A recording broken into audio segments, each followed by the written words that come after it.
Welcome back to session 4. We hope you enjoyed those those student videos. What an incredible testimony to Writing for Focus. As most of you know, and I hope we can all agree, it's not just about bikes, it's about building community.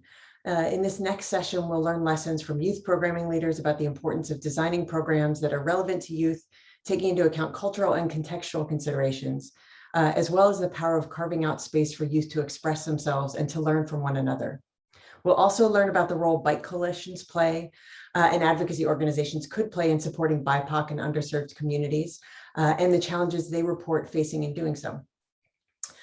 Our first speakers are Tavaghn, Monts, and Anitra Alexander from Momentum Bike Clubs. Tavaghn works with Clemson University's Park Recreation and Tourism Management Department and is Associate Director of Momentum Bike Clubs, a group mentoring initiative for middle school and high school students in Greenville and Pickens counties. He's also the Assistant Director of Community Collaboration for the Race, Ethnicity, Youth, and Social Equity, the RISE Collaboratory, at Clemson University, which is an interdisciplinary group of researchers and community scholars conducting research and providing programming to improve the lives of racial and ethnic youth living in diverse communities. Anitra Alexander is a master's student also in the Department of Parks, Recreation, and Tourism Management at Clemson. She's currently working with Momentum on the development and implementation of an arts-based intervention utilizing the social justice youth development framework to address emotional and mental needs specific to BIPOC students. Tavaghn and Anitra will be presenting on how bicycle programs can help youth process racial trauma through arts-based intervention. After that, we will hear from Tiana Cachini and Josh Kudrna from the Zuni Youth Enrichment Project. Tiana is a young Zuni woman currently representing the tribe as Miss Zuni within the elected tribal royalty. She also works as an activity leader with ZIEP, helping to support and lead traditional forms of dance in the schools, performances of traditional cultural stories, and building on cultural education for youth. Josh is a physical activities coordinator and oversees ZIEP's community youth sports programs, supporting in-school physical activity, programming, and helping to develop outdoor experiential cultural trips in the broader Southwest area. Tiana and Josh will be presenting on a strengths-based approach to Indigenous community programming. Following, we will hear from Ashleigh and Tyrell Konico from the Native Health Initiative. Ashleigh is a recent graduate of Arizona State, where she received her BS in the Science of Healthcare Delivery and American Indian Studies. Ashleigh is an enrolled member of the Navajo Nation from Albuquerque, New Mexico, and the Communications Director for Native Health Initiatives. Tyrell is from Laguna Pueblo, New Mexico, and his clans are Bighorn and Little Badger. Tyrell has a BS from Colorado State and is an aspiring physical therapy student. He is currently a summer intern with the Native Health Initiative, serving as a leader under the Running Medicine program. And our final speaker in session 4 is Lucas Elliott, a doctoral candidate at Penn State who focuses his research on physical activity, active travel, health outcomes, health equity, and health disparities. Lucas is also an intern at the League of American Bicyclists, where he's working on research to promote equitable bicycling opportunities throughout the United States. As a reminder, you can ask questions to our presenters through the Whova app. If they don't have time to answer your questions live, we'll still answer it afterwards. And with that, I present our first presenter on Beyond Bicycling, Lessons for Building Community, Tavaghn and Anitra. Good afternoon, all, and thank you so much for this opportunity. Anitra and I are extremely excited, and we will get right into it. So, Outriding Trauma, a bicycle program, helps youth process racial trauma through art-based intervention. And Artistically Reshaping Trauma, or Art Circles, is a group mentoring program specifically created for Black, Indigenous, and people of color, or BIPOC, students within the Momentum Bike Clubs organization in upstate South Carolina region. In collaboration with the Clemson University Race, Ethnicity, Youth, and Social Equity Collaboratory, or the RISE Collaboratory, Art Plus Circles is a unique extension of Momentum Bike Clubs aimed at providing culturally responsive programming to address needs specific to BIPOC youth communities, which is the foundation and essence of the mission of Momentum Bike Clubs. So right now we'll pass it to our program director of Art Circles and also the creator of Art Circles, Miss Anitra Alexander. Thank you, Tavaghn. And we'll go to the next slide.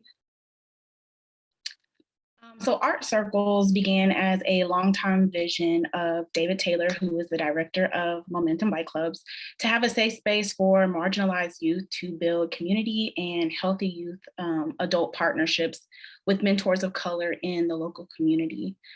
Instances of police brutality, traumatic racial events in 2020, and through program evaluation, these things presented the need for MBC to create this space to provide ongoing support for their students of color. And so Art Circles, as Tavaghn mentioned, was created as a collaboration between MBC and the RISE Collaboratory at Clemson University.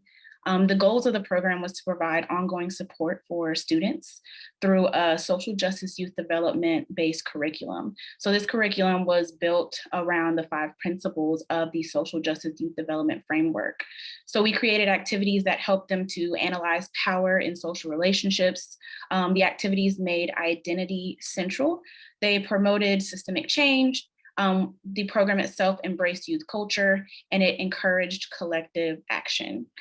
So we took a group mentoring approach designed to build community and support for marginalized youth as they processed racial trauma, as they exercised their voices and increased their understanding of their capacity to create social change. It included weekly arts-based activities facilitated by local artists of color in a supportive environment where students could share their experiences, and they dove deeper into topics including racism, discrimination, power structures, activism, and advocacy. With the support of Clemson University scholars, the students were also equipped with tools like activism and advocacy education and toolkits to help them further understand power and privilege and to address systemic racism in their schools and their local communities. And so this is actually a photo collage that was created by one of the students that highlighted different things that are important to her and different elements of her culture that we wanted to share. And I'll pass it back to Tavaghn. Thank you, Ms. Anitra. And we can go to the next slide, please.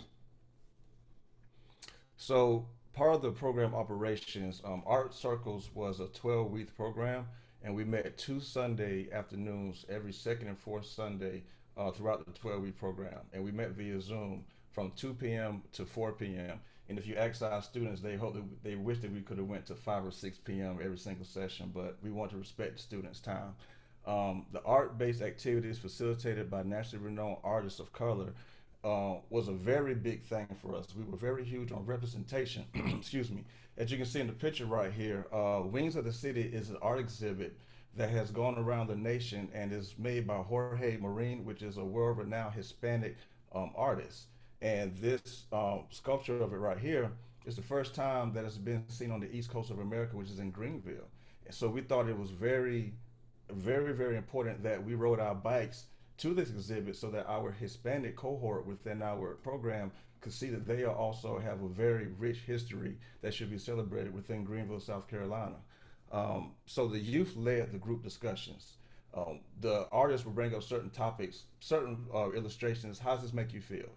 And can you write 3 words to say how this makes you feel in this safe space where you won't be judged? And the students, we let the students facilitate the direction, the conversations that they want to talk about. We knew that it came from a pure place. And once they saw that they were in a safe place and they were not going to be judged, we got some amazing outcomes out of this program, which Anitra will go over shortly. The students were recruited from the Momentum Bike Clubs Challenge Team. The Challenge Team within Momentum Bike Clubs is our high school students that's in our bike club. Local school districts and other regional bike clubs, which is the Triangle Bike Works in North Carolina. They had a cohort of students in North Carolina that participated in Art Plus Circles virtually because they saw that it was an essential program that could help their students out as well. And the program concluded with a community art exhibition and a half-day bike tour visiting the civil rights landmarks in Greenville, as you see in the picture. The art exhibition was very important because it gave the students the opportunity to talk to the community of Greenville, all of these different people who are allies and support them but couldn't be a part of the program, and it gave the students a stage to use and perform their voice that they found through art circles. So it was a very important part of the maturation process of our young leaders that was a part of Art Plus Circles. So we can move to the next slide. I will pass it back to Ms. Anitra Alexander. Thank you, Tavaghn. So for program evaluation, we collected qualitative data through one-on-one interviews with students from the program. And the interviews were approximately 30 to 60 minutes and were conducted, recorded, and transcribed via Zoom.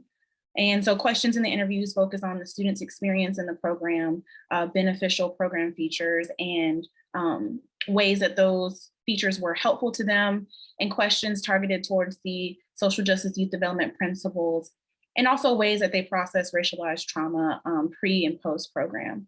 Additionally, we are collecting exit surveys to further capture program impact and assess program processes. From the qualitative interviews, we learned that the most beneficial features of the program were opportunities for communal dialogue, the education, and having a liberating space. And so communal dialogue allowed participants to talk about topics that impacted them, and it allowed for the opportunity to connect with other students who shared similar experiences as them. And then education through a segment called Courageous Conversations helped them to define key terms, to dive into history, and it had group dialogue applying terms to contemporary events, and also the sharing of the activism toolkits with the participants. In this segment, the student said helped them to break down larger concepts to better name different forms of racism and to apply the knowledge to real world events or lived experiences to help them discover the best solutions to create change. A liberating space for the participants, many of them described art circles as a free space, that they felt comfortable being vulnerable with others and sharing personal experiences without the fear of being judged or discriminated against. In the interviews and program observations and participant created artwork, radical healing outcomes were also observed. So this included identity exploration, social connectedness, and the development of their capacity to understand concepts like positionality and like power. An outcome of this program is a continued collaboration with community organizations like the local YMCA and with the Clemson Rise Collaboratory. So this will include an art exhibition that we are working to create that will be featured on their official website. An article about the program is being disseminated by the Parks, Recreation, and Tourism Management Department. And the students will also have the opportunity to apply as high school student researchers with the collaboratory for this upcoming fall. Additionally, a social justice youth development curriculum is being created that is modeled after the program and details program operations, tips, and future directions for other organizations who are interested in replicating a program like this for their organization.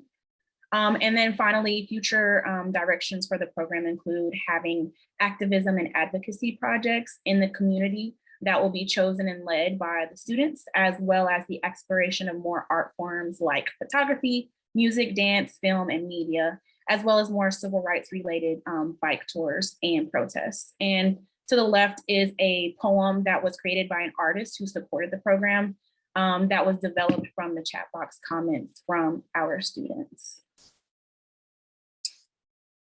Okay. Thank you so much, Anitra. And we actually have one of our participants who they are actually an attendee right now. The name is Emanuela. So I'm asking the control panel if they could possibly unmute Miss Emanuela, and then she can give her experience about the Art Circles program from her first person point of view.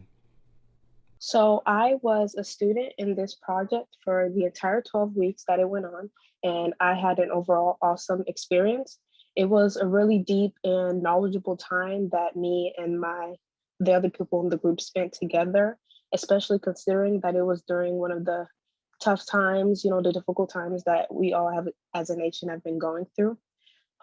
Youth development wise, the topics that we discussed and the experiences we shared gave me a sense of stability in the emotions I was processing through at the time, from the poems that we wrote about what we hoped the future would hold for ourselves and the world, to the analysis and descriptions of racial, cultural, diversity-based language that we talked about. It all furthered my understanding and knowledge of real world situations and issues, which now thankfully gives me the chance to help my fellow youth, teach them about those things also. And I feel that if more students and young people, youth in general, went through this experience as I have, it would be a great start to us learning how to better recognize issues and traumas, and hopefully learn how to better prevent and heal from those as well. And I'm very thankful to have had this opportunity to grow and learn with this wonderful group of people. And I hope that it doesn't stop here. So thank you guys for letting me share. Thank you so much for the kind words, Emanuela, and thank you for sharing your experience with everybody. And again, thank you, Outride, for this opportunity. I know we're kind of running tight on time, but if anybody have any questions, feel free to ask now, or feel free to ask within the app. We are active in there as well. So thank you so much for the opportunity. That is awesome. Thank you both. Thank you, Emanuela, as well. It's great to hear your voice and have you participate. We did get a couple questions come in. One, where will or can educators access the social justice youth development curriculum that you just mentioned? That's a great question. So we currently are still wrapping up the actual curriculum. I'm right now in the process of transitioning from my master's program to a PhD program. And so I'm working with Tavaghn and the team to kind of wrap that up. But they will be able to access that through Momentum Bike Clubs. So definitely contacting Tavaghn, which his email is there, or David Taylor, the director of the Momentum Bike Clubs program. They will have the actual curriculum available for people to access. So that would be where they could get that. Awesome. You certainly have a very full plate, or maybe a platter might be the more accurate way of describing that.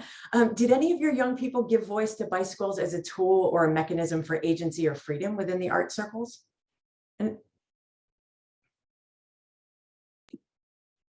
Sorry, my audio was kind of breaking up. Could you repeat the question one more time? Sure. Did any of your young people give voice to bicycles as a tool or a mechanism for agency or freedom within the art circles forum?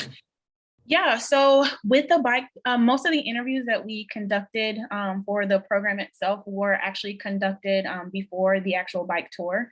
And so part of the exit survey that we are conducting will kind of ask more questions related specifically to the actual bike tour. We did get a chance to talk to the students regarding their experience with biking and the bike tour, et cetera. And we had a couple of students that were already major participants with Momentum Bike Clubs, who definitely credited, biking as something that has helped them, that biking in the Momentum Bike Clubs program as something that has helped them to develop their voice. I believe Miss Corey Gamble spoke in another session. She's one of those students that talked about how that kind of has helped her to blossom and speaking out and focusing on other, social justice related issues within her community, et cetera. And so for this particular program, that's something that we're still kind of uncovering specifically about the bike tour, but I know that Momentum Bike Clubs as a whole and biking in general has been helpful for students in NBC and the North Carolina, the Triangle Bike Works Club, in kind of helping them with their voice and freedom and outcomes like that. Awesome. Thank you, Tavaghn, Anitra. It's been just great to hear more about your work. We look forward to hearing more about your learnings, and thank you in advance for sharing. Please do continue to put those questions in there. Thank you also for your time and attention to those. That's all the time. If they didn't have a chance to get to your questions live, check out the app.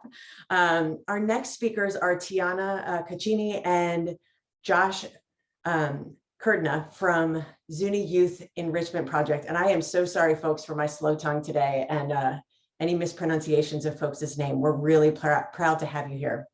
Take it away.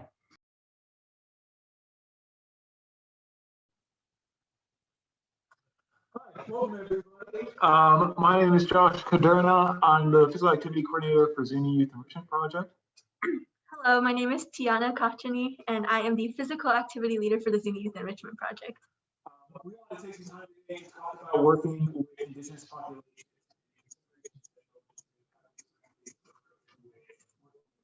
populations.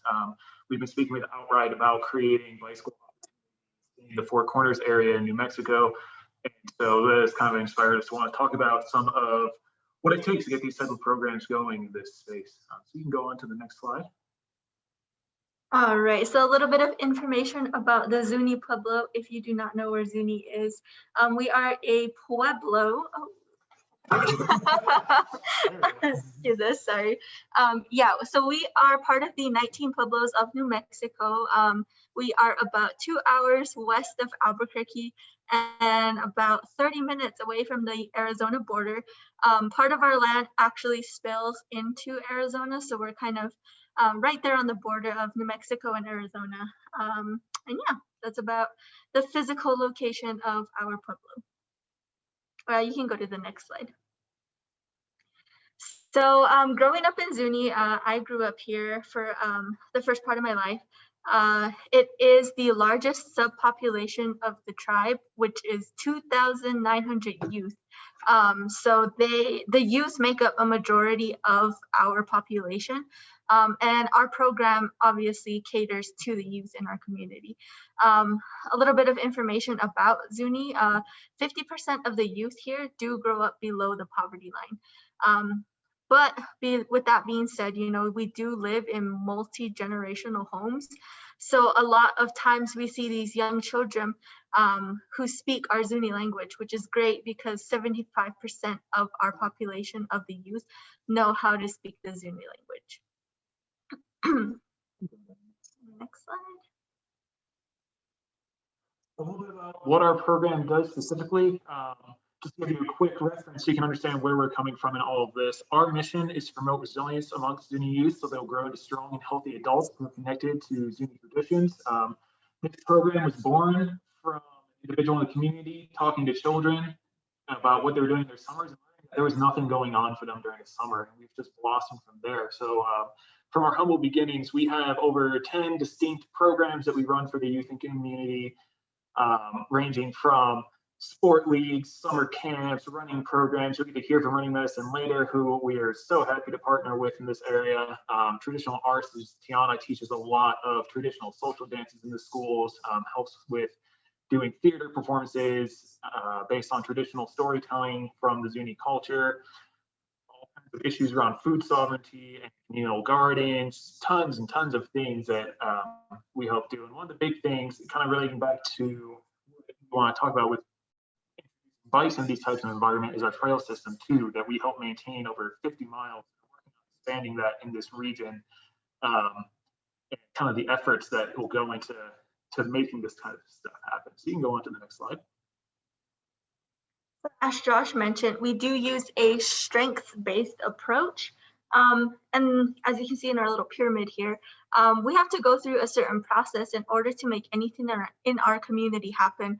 Not only our community, but any sort of Native American lands that you are on, you're going to want to use a strength-based approach, being that we do take care of the land and we want to value and cherish our land. And it's not just one organization or group of people making a decision for a community, it's an entire community effort.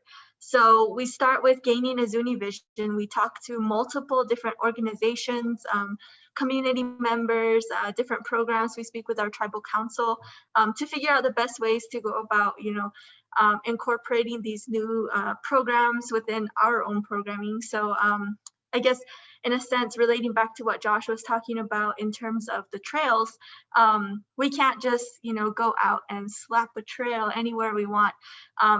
There are culturally sensitive areas. There are areas where it's just, you know, too dangerous in terms of like the land and things like that within our community that we have to be aware of. And so that makes it a little bit harder for outside people to come into our community to bring these programs, because we have to be aware of all of these different aspects that spill into whatever project or programming we are trying to incorporate. So after we gain a Zuni vision, speaking with our community members, different programs, we move on to the Zuni representation, and then that's where I come in. We try to hire as many Zuni people as we can. Zuni teachers, all of our coaches and mentors for all of our programming are Zuni, majority of them. And we like to give credit to the community for all of the success that our program has been able to put out. After moving from that stage, we head up to the final tier, which is reflecting Zuni values. So of course, any sort of programming that we start to incorporate, we are going to want to incorporate our Zuni values, using our language, talking about family, the different agricultural practices, Zuni songs and dances, things like that all come into play anytime we do any sort of programming within our little area. Anything to add? Just to give you an idea of what this has looked like in the past, especially with, for example, our theater production that we've put on, where Tiana was a big part of that in the past 2 years. We made activities around traditional Zuni cultural stories that happen during certain times of years. That process starts with having speaking with cultural leaders, the museum director who has access to recorded stories from the 60s and 70s, meeting with families to get their opinion on whether or not that would be appropriate. And not just cultural leaders that can really say what is and isn't okay. We have to, if they say something's okay, but families are still upset by that, then it doesn't really matter how much attention we have putting into something. That moves on into bringing in a crew of committed people who can invest their time, local people who have like a passion for this type of thing, just finding them, getting them all on the same page, getting them moving in the same direction. And that can sometimes be 2 months of constant meetings with these different people and hashing things out before we can really start taking movement on something. And in some occasions, it isn't easy to get everyone involved, especially around religious customs that go on during certain parts of the year that take away people due to religious responsibilities that they may have to the community. And then as far as reflecting Zuni values, that's pretty much a given when we do the theater production, where it's all based on a Zuni story. But as like with sports and what we have to do with running and bicycling, if that becomes an activity that we provide, it's finding ways that not just like saying things in the language, but really weaving incorporations in. So with our cross-country season, that might have been saying a prayer before they ran, because running's a sacred part of Zuni culture. Helping the kids identify if they're connected to each other through their clan system, so that there are deeper connections to them and their coaches and the adults around them. Finding ways to weave stories into what they're doing. And so if somebody knows any information about the land nearby where these activities are happening, that becomes a key part of the activities that are going on. Go on to the next slide. So if all that goes perfect and everything goes well, whether that's in Zuni community, Navajo community, Puyallup community, Wallapai, any of the other tribes that you might be connecting to or associated with, there's still a lot of things that have to get in place on an administrative side. So the strategy is what happens once we have all those pieces in place. Then we need to worry about things like the policy and the built environment before a program can really happen. So in the framework of thinking about bicycles, I do have community members that are happy to run a bicycle program with me. We have people that we can go to inform us on places that we can go, places that maybe we can adapt into trail systems. We have all those connections in place. Now it's a matter of policy. Where can we go with these bikes that is away from where people are driving their trucks to haul water? Somewhere that's outside the community, because there's some issues around dogs on the reservation that will chase people on bikes and bite people. My wife works in the hospital, so I know those come in pretty often. And that relates back to the built environment. You know, our immediate community, where the most of the people are at, isn't exactly the safest place to have kids riding bikes around. And so we need to get them away from the homes, away from the dogs, away from the little sticky plants that like to pop tires, because I've had to replace a lot of tubes on my own bike. and get them out to an area where we can kind of adapt for biking. Once all that stuff is in place, then we can start putting together the actual program structure now that we have a safe way to get the kids out. And so all of these things, starting from the bottom level of reaching out to everybody to making sure we have all the buy-in and the physical space to be in, is a massive process that can sometimes take anywhere from months to well over a year to have in position, so that we can involve a program that fits well with the community and fits appropriately in the community for a long-term vision. The next slide. So what I have here, just want to go over some of the results of what this model has shown in Zuni. The data that you're seeing here, this comes from a massive survey that is given out to all the youth in the community from 4th grade to 12th grade. It's a several-page survey that's run through another tribal-based program here that covers all type of health behaviors. And we were able to slip in there just one question of, are they involved in the Zuni Youth Enrichment Project programming in any capacity? And so our external evaluator was able to pull together these numbers to share with us, showing there is a correlational impact of our approach and the way that we're working with youth and what that's showing in middle school students. And it's worth noting that we focus on middle school students here because what we've seen in the data is middle school tends to be the peak of when students are experiencing emotional challenges, physical challenges, issues around substance abuse, issues around violence in the home, and how that's starting to manifest in their behaviors and everything. So we took this focus on middle school to show that with our intensive and very intentional and structured approach to make sure that this is a Zuni-rooted activity in the Zuni place, not just people bringing something here. And I'll say I'm one of 4 outsiders amongst our staff, one of 3 non-natives amongst our staff. So I'm definitely still in the minority here. But it takes a lot of effort from all of us to make sure that everything is rooted in the culture and uplifting the youth and the community at the same time, beyond just providing an activity. So the results we're seeing here is that the grades are going up, or tend to be higher for those that participate in our programming. Those that participate tend to be more likely to express themselves and be able to speak their voice and speak their truth when they need to. Those that attend our programs tend to be more active during their time and less likely to drink. And this is correlational. I can't say for certain we're doing this good work, but we are seeing that there tends to be a correlation between participating in these wonderful outcomes. You can go on to the next slide. Lastly, this one is one of those things that's definitely unique to working.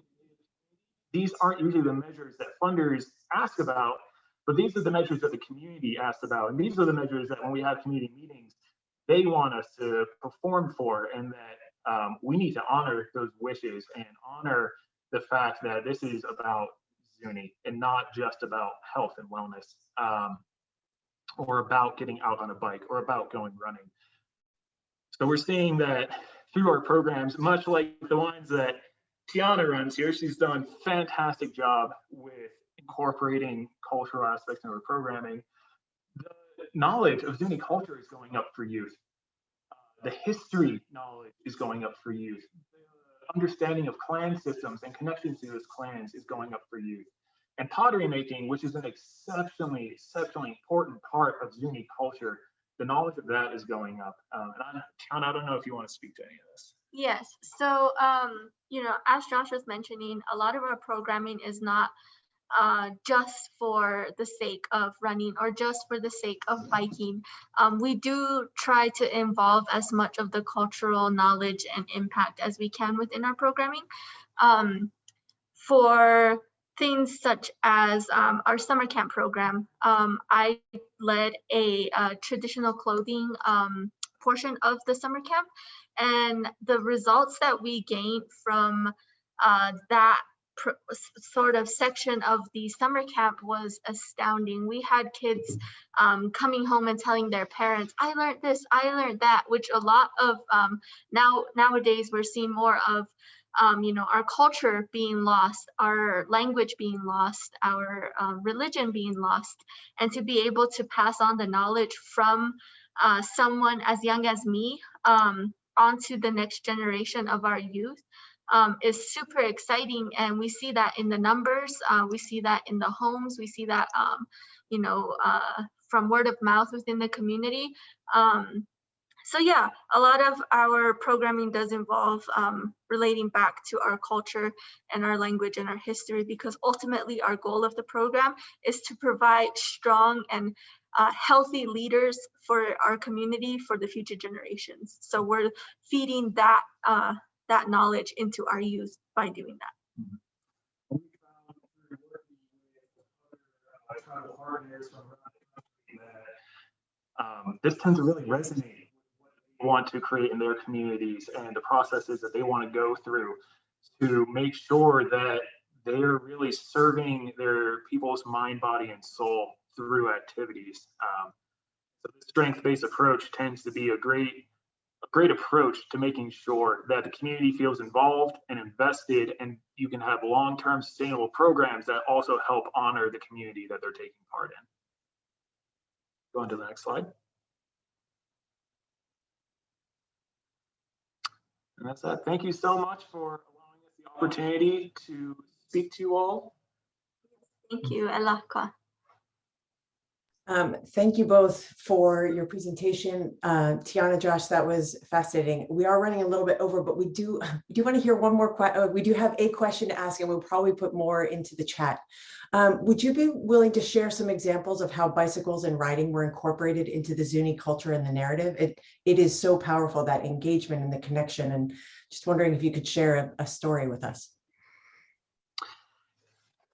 Yeah, so very recently in summer camp, we were able to incorporate mountain biking in with our camp. We were able to partner with a fundee of Outride, so we're selling Bicycle Works that works north of us in Navajo area.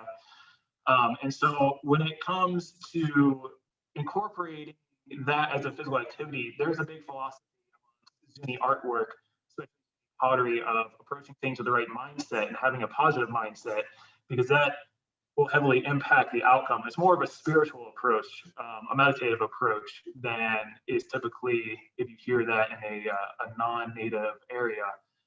And so that was a big piece of getting kids who, many of which had never ridden bikes before, and so creating a safe cultural space, a culturally incorporated safe space that put them in the position to feel confident enough to start working on learning how to ride a bike for the first time, or not using training wheels for the first time, or many of them, their bikes have pop tires. And so kind of weaving those things in together and everything around that, we help create a bit of an environment where kids were far more excited to go home and get their bikes working, and get their families on their bikes with them, and ride around some of these areas where the stories can be incorporated, just like we did with cross country.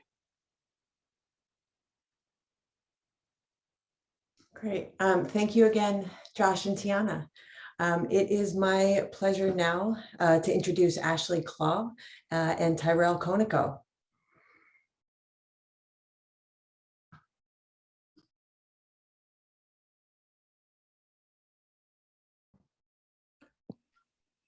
Good afternoon, everybody. My name is Tyrell Konico. I am from Laguna Pueblo, and it is in New Mexico. And our presentation here is on the running medicine program.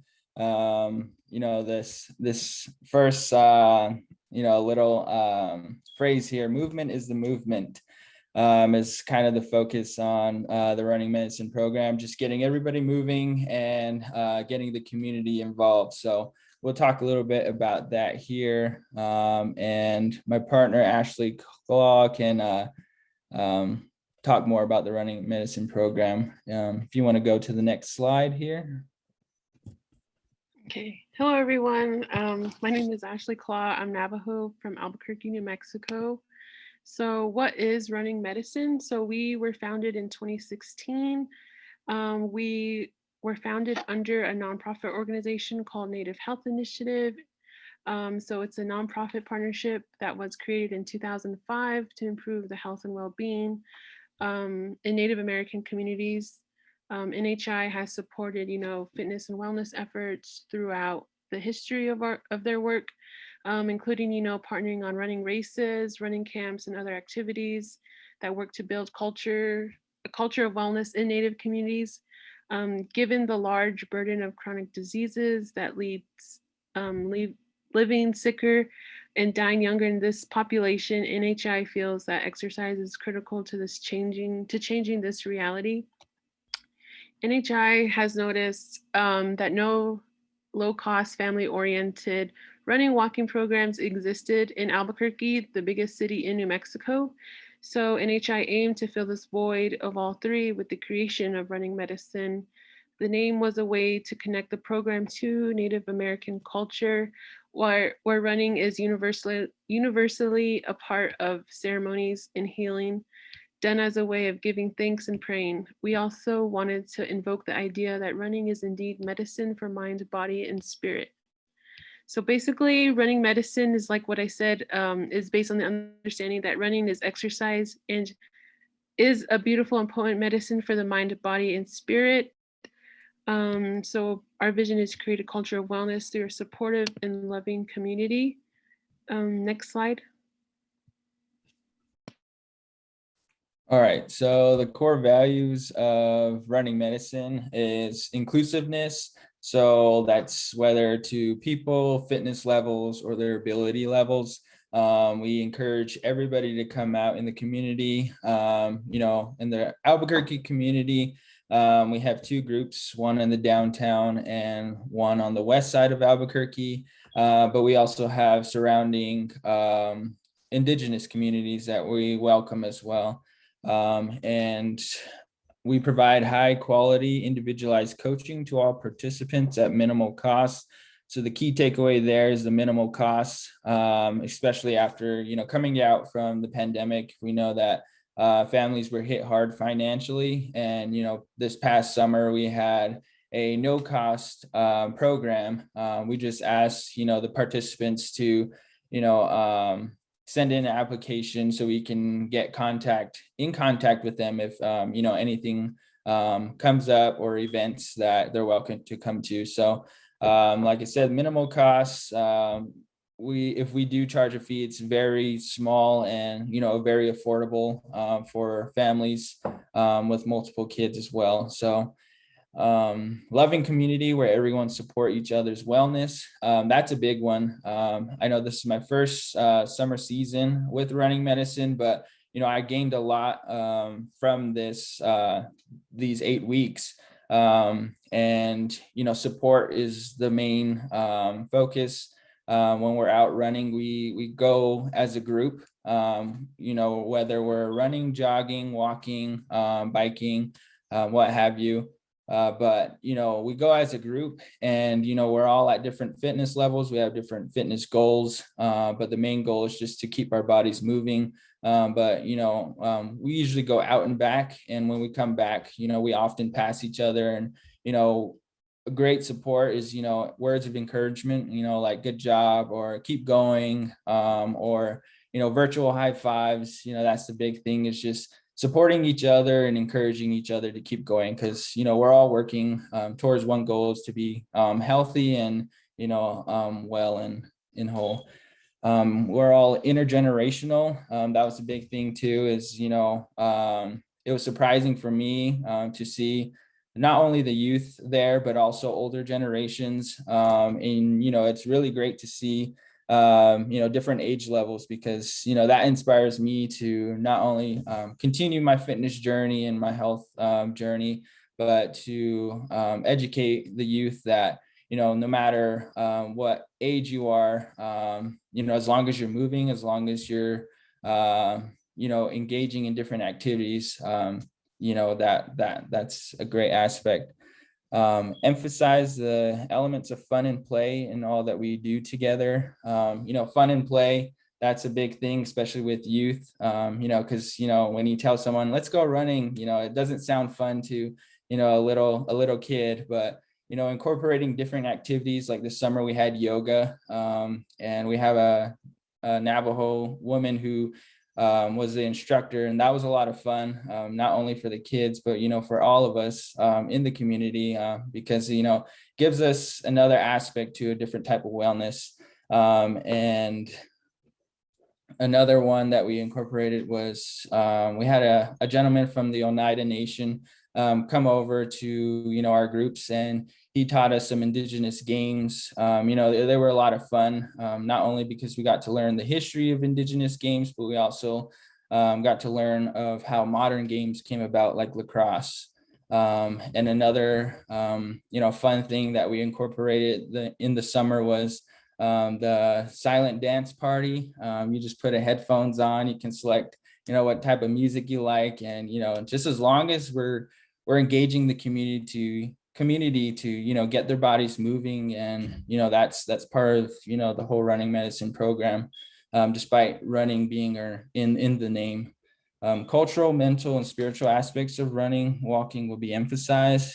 Culturally, running is a big thing in Indigenous communities, especially, in our history, especially in New Mexico. We had the 1680 Pueblo Revolt, where, that was a crucial time for, Native Americans, especially Pueblo people, using running, as a messenger and, getting the word out and creating that sense of community. So running has been a huge part in, our communities here in New Mexico.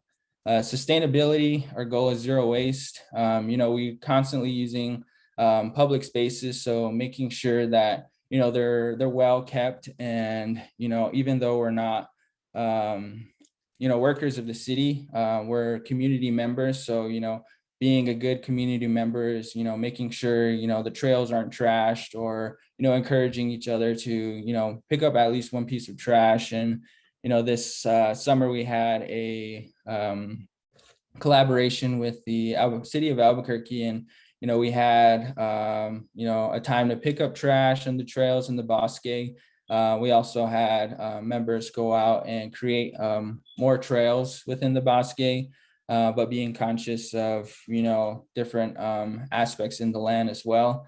And also, building up dams that have been knocked down. So sustainability is one of, the core values of running medicine. And outreach to local communities, efforts to create cultures of wellness. So, like the previous presentation, there's a running medicine group in Zuni. There's also a running medicine group here in Laguna and Acoma. And, those are the outreach groups that we have, and we're more than welcome to expand those groups. Just encouraging everybody to get out and experience that type of wellness, like I said, whether that be walking, jogging, riding your bike, running, of course, but just getting everybody moving. If you want to go on to the next slide.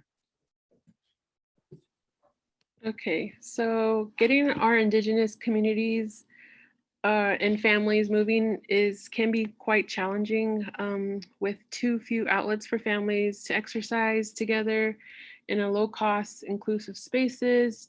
Running medicine has found a unique blend of intergenerational play, partnerships, culturally grounded wellness, creating an inclusive space for movement. Sprinkle in about maybe 160 plus community partners that range from tribes, health clinics, schools, other nonprofit organizations, and you have the running medicine community approach to building wellness.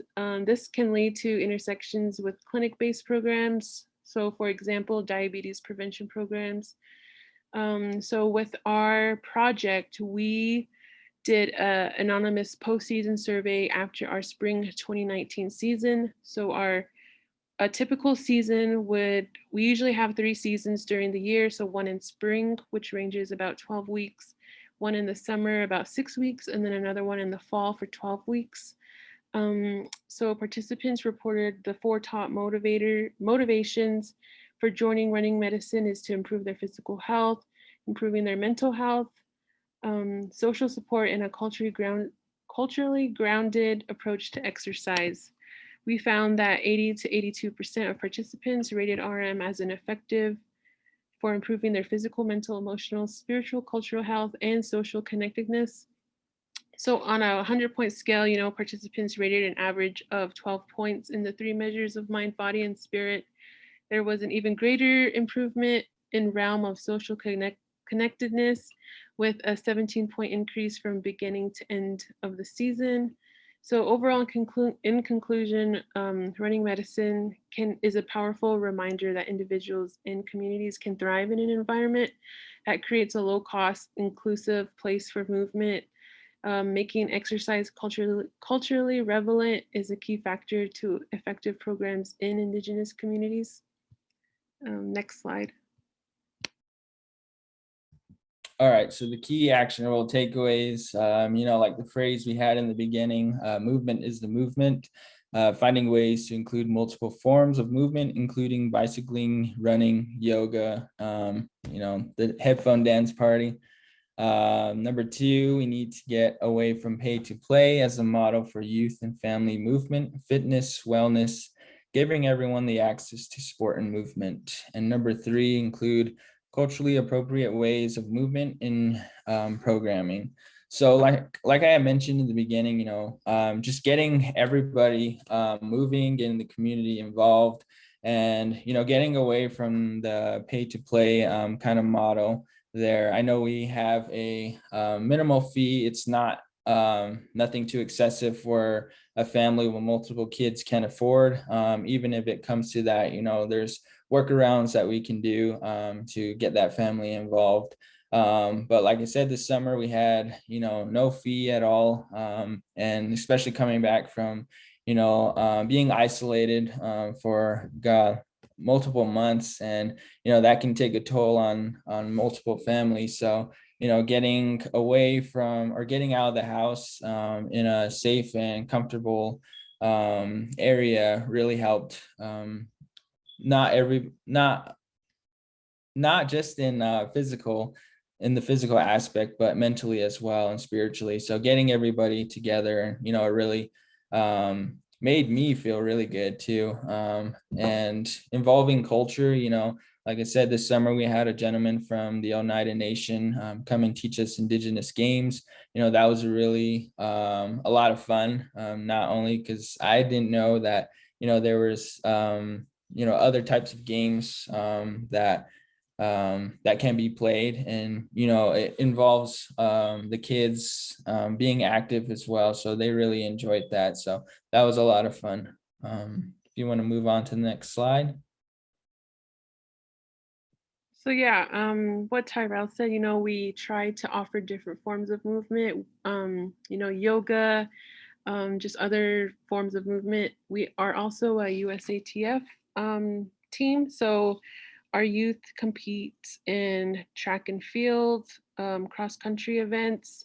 So that's one way to get the children and youth motivated and moving.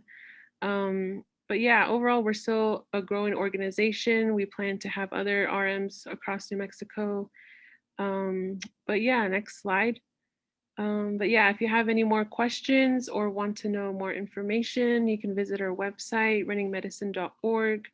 Like I mentioned before, we are under a nonprofit Native Health Initiative. It's just Running Medicine is just one of the several programs that NHI offers. So our NHI website is lovingservice.us. Yeah, thank you. Yeah, thank you for having us, and we really enjoyed it. I hope you guys learned a lot. We did. Thank you so much, Ashleigh and Tyrell. We were delighted to have you here. We did get a question about whether you would be willing to share your survey. And if so, either maybe sharing a link or just yes, okay. You can either put it in the chat and we can post it in Whova, or do you want to tell folks how they can find your survey? I can post it in Whova. Okay, thank you. The other question was, what advice would you have for folks who are interested in following your third finding, interested in including culturally inclusive elements in their program? I know, a very big question, so I I recognize that.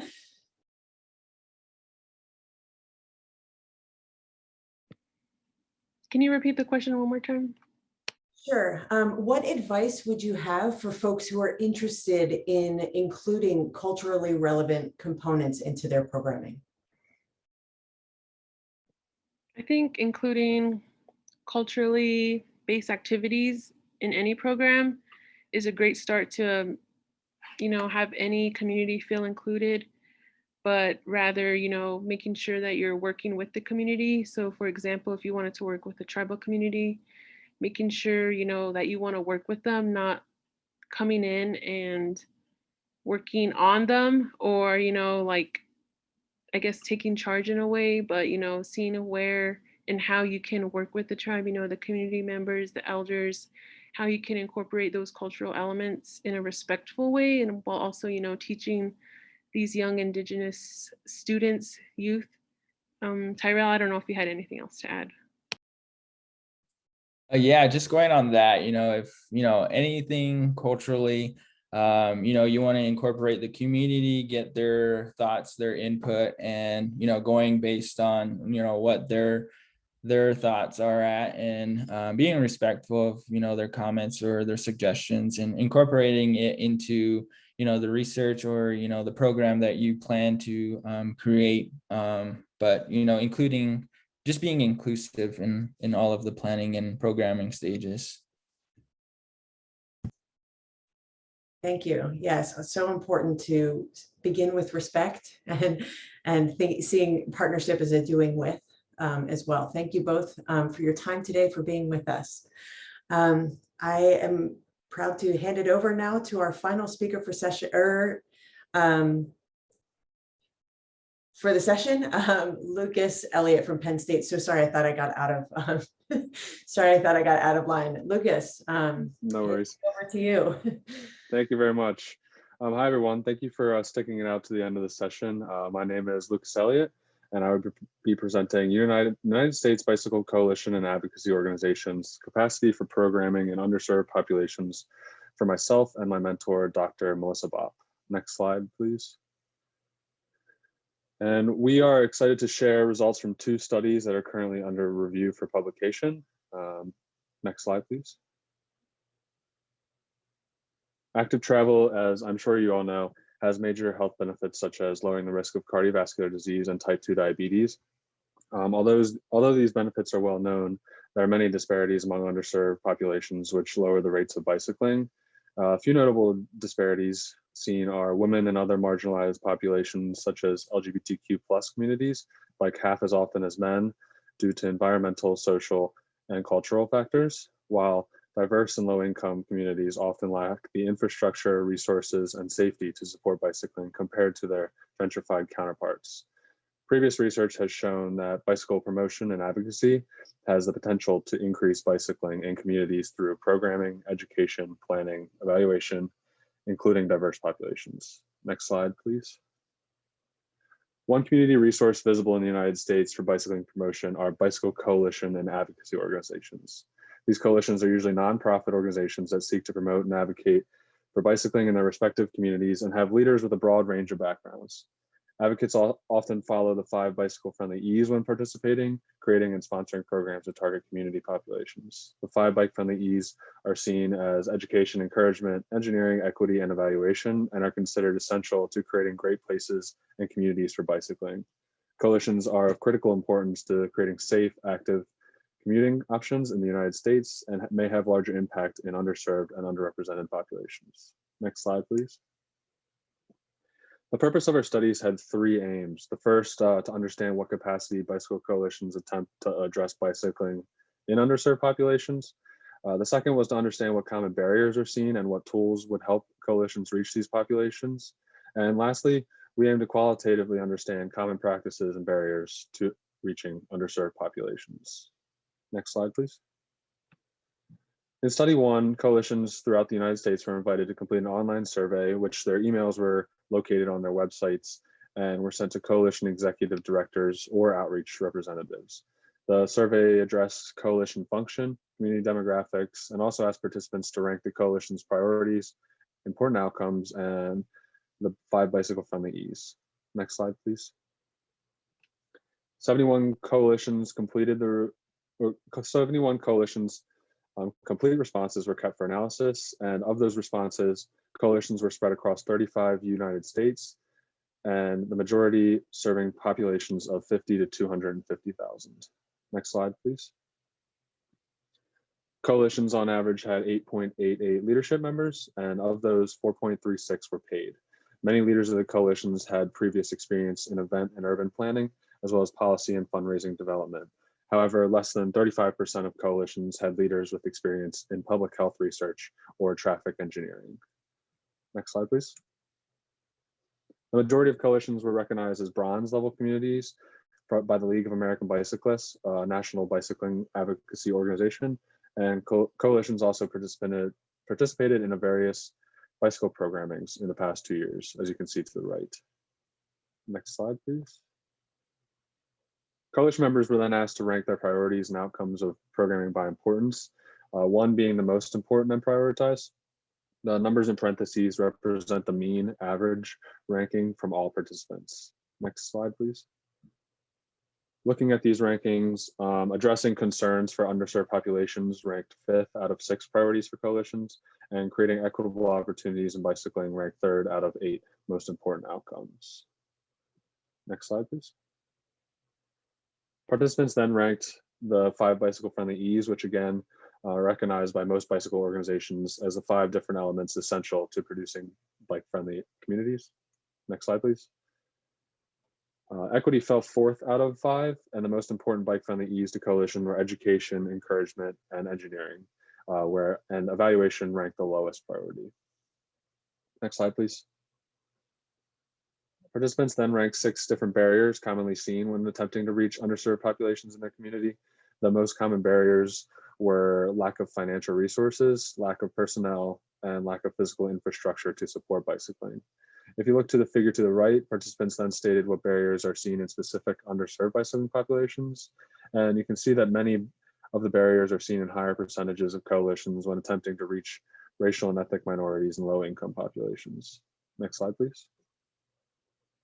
For example, when looking at the lack of personnel barrier, almost 60% of coalitions stated that this was a barrier when attempting to reach racial and ethnic minorities, whereas this was only a barrier in 40% of coalitions when reaching youth, which is still a lot, but noticeably lower than racial and ethnic minorities.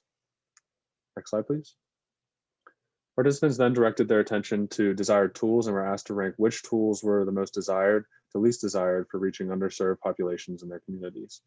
Availability of grant programs was the most desired tool to reach underserved populations, followed by partnerships with other organizations, training for leadership members, and lastly, incentives from outside organizations.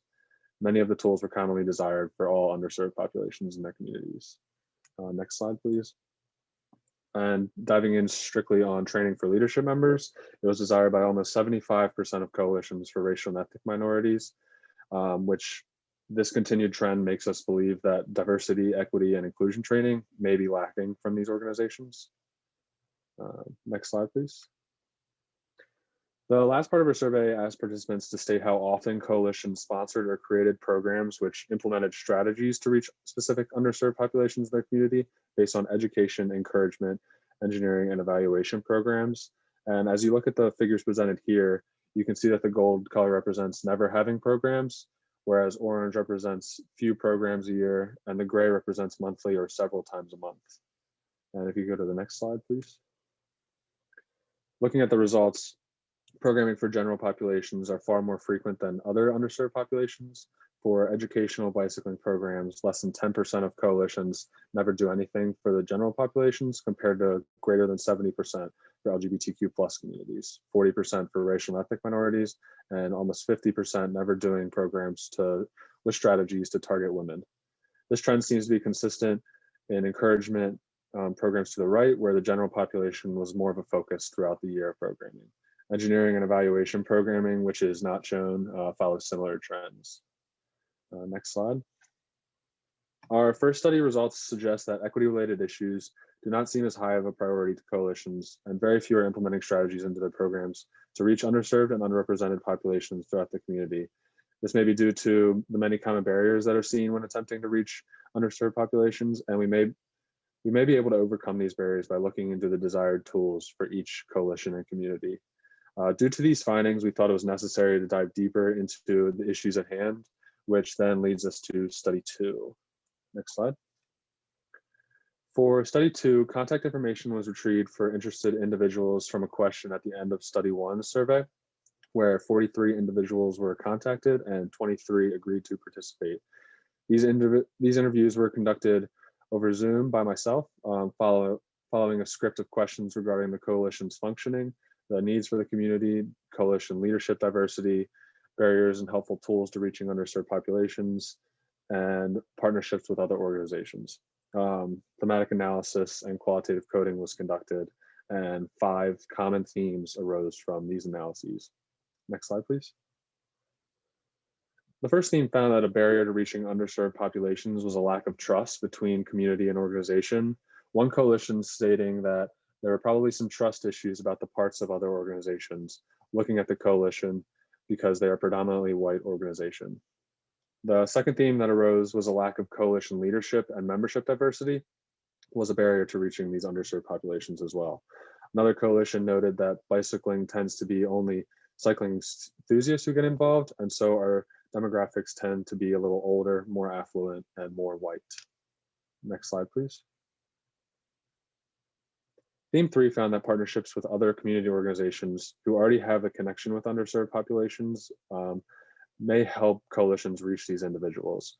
One coalition stated that for us, it's about making sure that we're working with organizations that are embedded in communities of people that we want to serve, and making sure that we're working with organizations that have developed trust with those communities, so that we're not just coming in and telling them how to ride bikes, but making sure we're working in collaboration with them to have their bicycling needs met.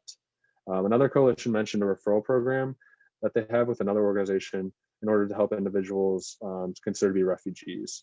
The outside organization becomes close with these individuals and families, and they find that if they desire anything bicycling related, they're then referred to that coalition, bringing the underserved population directly to them. Next slide, please. Themes 4 and 5 help further introduce the necessity for these successful partnerships. The 4th theme found that it was more important to listen rather than force ideals. One coalition said that the approach that we've taken is the listen approach. Don't come in there and be like, hey, we're going to save the day with bikes type of thing. And theme number 5 followed a similar notion, stating that having shared values is an important factor for successful partnerships. The quote above shows how one coalition found a partnership through an overlap with a healthy aging organization, which can both help advocate for healthier lifestyles together. And next slide. And study 2 results suggest that a lack of trust and leadership diversity prevents many coalitions from providing programming to underserved populations. And we suggest that coalitions partner with other nonprofit or advocacy organizations that may already have a larger and more trustworthy relationship with specific underserved populations in order to create programming that will increase the success and participation of bicycling and overall physical activity. Diversity, equity, and inclusion training may also be useful for bicycle coalition leadership and membership. Next slide. And here are my references. And then next slide. And then thank you guys for giving me the opportunity to present today, and thanks for taking the time to listen. And if you guys have any lingering questions, please let me know. Thanks so much, Lucas. We really appreciate it. Curious, what was the demographic profile of the coalition surveyed? I'm sorry. Of the coalitions. Do you have kind of the demographics of the coalitions?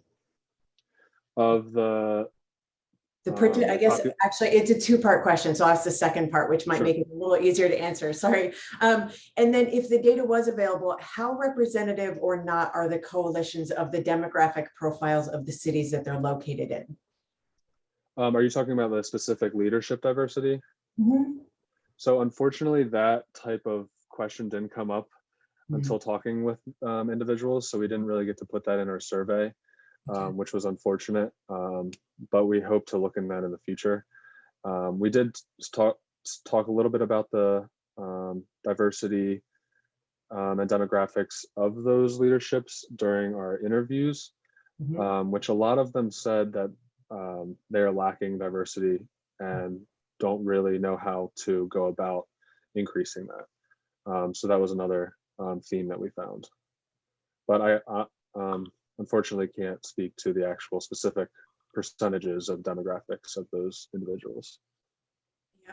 Yeah. One other or another question, actually. I know we're close to time on this, maybe even a little over, but Trust was highlighted as a big thing, either anecdotally or you know, in the data.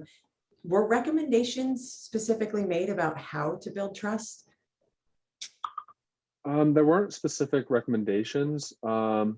Since we specifically talked to the coalition executive directors and outreach representatives or community representatives, they were talking about the advice on how coalitions would get involved with other nonprofit organizations or other organizations who already have a anecdotal trust. So it wasn't specifically stated in the our interviews or things like that, but yeah, through anecdotally, yeah. Well, thank you so much. We are over time, but I just want to thank everyone, all of our speakers in this last session for fascinating presentations on building community. If we didn't get to your questions, please put them in Huba. And then we're going to take a short break and get started maybe in 5 minutes.